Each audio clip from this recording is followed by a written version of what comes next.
Well, howdy, folks. It's your friendly, right? Well, howdy, folks. It's your favorite. Well, howdy, folks. It's your friendly neighborhood. Damn it.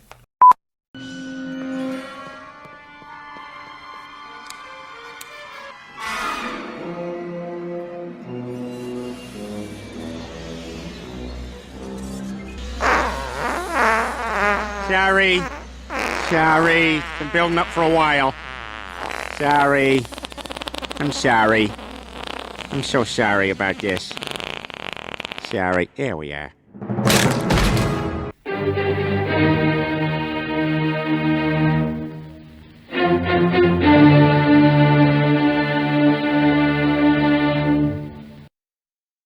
Well, howdy, folks. It's your friendly neighborhood watchman.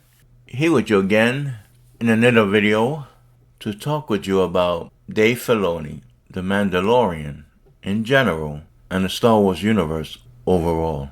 So to get started from Bounding into Comics, the byline by John F. Trent, with the title of the article being The Mandalorian, executive producer Dave Filoni confirms Disney's Star Wars timeline. Always go out to the Rise of Skywalker. The Mandalorian executive producer Dave Filoni recently confirmed that Disney's Star Wars timeline he works with begins with the Phantom Menace and ends with the Rise of Skywalker. Unfortunately, Filoni recently discussed possible Star Wars plans spinning out of The Mandalorian, Ahsoka, and Skeleton Crew, given Lucasfilm president Kathleen Kennedy's comments back in 2020, claiming The Mandalorian and its spin-offs would culminate in a climatic story event. Speaking with Drew Taylor at The Wrap, Filoni said, "I tend to think, as we've been working on The Mandalorian, and then writing Ahsoka, and then John Watts came in with Skeleton Crew, there is an entire time period that is post Return of the Jedi. And I look at that time period, which before The Force Awakens is around 30 years of time." He continued, "When you look at the original trilogy, it's a much less significant amount of time that those three movies take place in. And so what I like is that we're really building very slowly an ecosystem of characters and politics and events in the post-Return of the Jedi time period. And that may or may not expand in a bigger way as we add more shows to it and more characters to it." Yay, hooray! Most Star Wars fans are saying to themselves, because look at how much fun we've been having already. Filoni then went on to reveal how he attempts to keep track of everything happening within the Star Wars timeline. The good thing is that we're all talking creatively together about where these stories are all going. And I love whiteboards, and I whiteboard everything and have timelines. Well, good for you.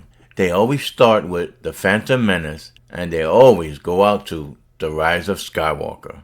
Oh boy, I have all these slots in between and where everybody's doing everything, so I can look at it all and commiserate with Kathy. Jeez, give me a break on what's going on here, what's going on there. It's very fun, he said. He then hinted that a big event is likely. I think that the reality of there being a big event in this time period is very real, is all I would say to that. But yes, if John wanted to keep making Mandalorian stories, as long as he does not get bumped off in a sad Titanic event, then they, I suppose, could continue. There doesn't seem to be any lack of interest in Grogu and Mando, that's for sure, he concluded. This is another confirmation that all roads within Disney Star Wars lead to the abominable Disney sequel trilogy. And this shouldn't come as a surprise. Jon Favreau made it very clear that The Mandalorian will be leading into the sequel trilogies before a single episode of the show even aired. See, I think I missed that part. I don't remember that myself. Why bother watching it? Then again, there were a few good episodes, but you have to watch it in a vacuum. I mean, if you care anything about the canon and Star Wars, George Lucas's vision, then obviously it would bother you more in comparison to someone who just doesn't really care all that much about canon and or the history of the franchise, as long as they're entertained. explosions, action, that sort of stuff. But some fans can watch an episode and just encapsulate it as a standalone short story, if you will. Have a guilty pleasure. Sort of like how many of us enjoyed when Luke Skywalker made his appearance. Most of us were ecstatic upon the return of Luke Skywalker in the show's season 2 finale. I mean, I enjoyed it because it was a spit back in the eye of those damn Disney trilogies and what they turned Luke into. Miserable, limp character. It was a brief return to form. What's the biggest difference from when we last saw Luke in the end of Return of the Jedi to when we meet him now in The Last Jedi? Who is this guy? And unfortunately, that's what it is, brief. And that's the point of this video. It was just a standalone feel-good episode. We had hoped that this would lead to all sorts of theories of how these guys, Jon Favreau and Filoni, will help to usher in a return to the Star Wars of old. Not woke, not the Force's female crap, and a return to what George Lucas had done with his original trilogy. There were hopes that the Jedi Lothal Temple would make for a prominent role in their future stories. For those that don't know or may have forgotten, the Lothal Jedi Temple is a place where the world between worlds is located, also known as the Virgin Scatter. It's a gateway, a mystical plane within the Force, where numerous doors and pathways exist between time and space, linking all moments in time. And I first saw this place in Season 4, Episode 13 of Star Wars Rebels, where Ezra saves Ahsoka from Darth Vader. He reaches into the portal, grabs her, and yanks her out of that time into the world between worlds where he's at, where moments earlier he was watching her fight with Darth Vader. So he yanked her from her timeline into his. So naturally, that's the way. If you really want to fix this and just erase the Kathleen Kennedy Disney timeline, that'll be the way to do it. And now back to your regularly scheduled program. On Instagram, he revealed the show is set after the fall of the Empire and before the emergence of the First Order. More recently, Favreau was even more explicit. He was asked by YouTube channel Movie TV, "You spoke about needing to have a team to keep track of all this continuity that you got going. Is it a challenge also as a storyteller, knowing where this galaxy of Star Wars is like 25 years down the road in terms of the sequel trilogy, and having to match up with that?" Favreau responded, "Yeah, it's a little closer than that now. We've been on the air a little bit. It's interesting because what's come before, and then in our time period there's also been extended universe fiction." Favreau continued, "There's characters that have been slowly introduced in Star Wars Rebels, like Thrawn. So there's a lot of stuff that's in canon, like canon proper. But I think there's different tiers of things." He then explained how he looks at Star Wars continuity. "So I think that there are certain markers that we have. It's almost like studying ancient history, where you kind of know a few things that happen. But there's a lot of murkiness in between, and we just don't have archaeological evidence in the real world to know exactly what happened. So we kind of connect the dots." So folks, that's the meat of this article. What do you make of Filoni's confirmation that The Mandalorian and the upcoming Ahsoka and Skeleton Crew series lead into Disney's sequel trilogy? Well, what's to make of it? There's nothing we can do about it.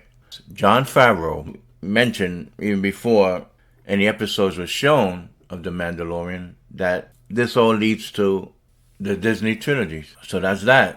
It leads to the Rise of Skywalker.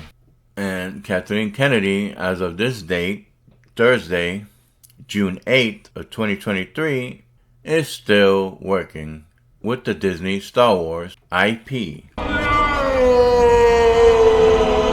Since I cut the article short and we have time, let's read a few comments. Canadian Rebel says, "Honestly, Jon Favreau should just get out of Lucasfilm and move to either Legendary or Skydance and produce an original sci-fi show based on Star Wars.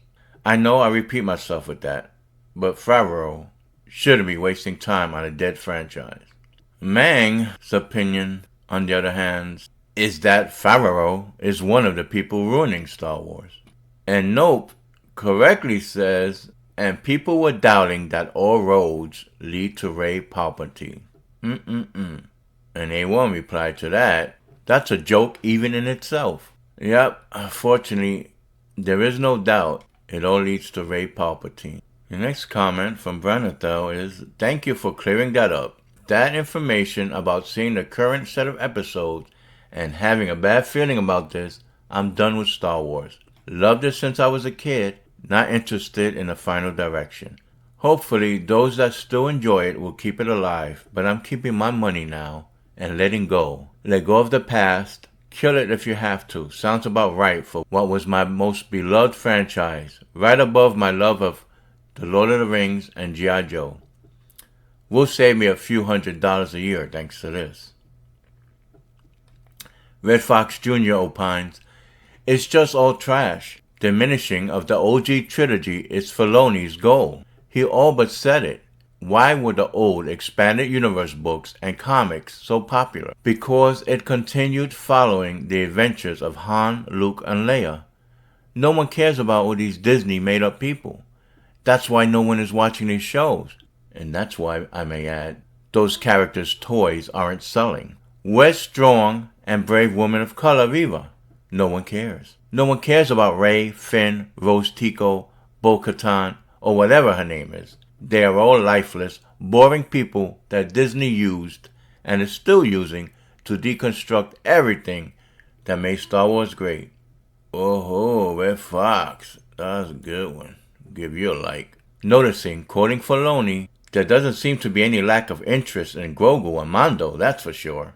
End quote. But can he really be sure? Dr. Evil, not according to Funko, or more accurately, to the landfill. He's talking about what I hit upon earlier, about the toys. The toys not selling. Filoni is a time traveler from the year 2019. Grizzle McDornbody says, Season 3 certainly seems more interested in setting up the sequels, more than telling its own self-contained story. Kathleen Kennedy can stick her head in an X-Wing afterburner. Bada bing. You mean a trash compactor? A nod to the first Star Wars movie, A New Hope. Gift of Gab 247 says, yeah, always go out to the dumpster behind the Waffle House with Rise of Skywalker. Zurich and R says, agreed. On a completely unrelated note, what's with this hat fetish among Disney execs? Flyby says, Dave Filoni and Jon Favreau. Kathleen Kennedy rides them both like ponies. Woo! And Low Expectation rides on Flyby's comment by adding gelded ponies. Ooh. Oh boy. Castration in the house. From Hot Tomato. I'm sorry, Dave, we can't do that. And we wrap that up with The Psychotic Computer, HAL, from 2001's A Space Odyssey. Please smack that like button, comment, and subscribe if you haven't already done so, and hit that notification bell so that you'll always be forewarned for whenever I'm about to drop another video. And as always, stay safe, and I bid you peace. Boy, you got here just in time.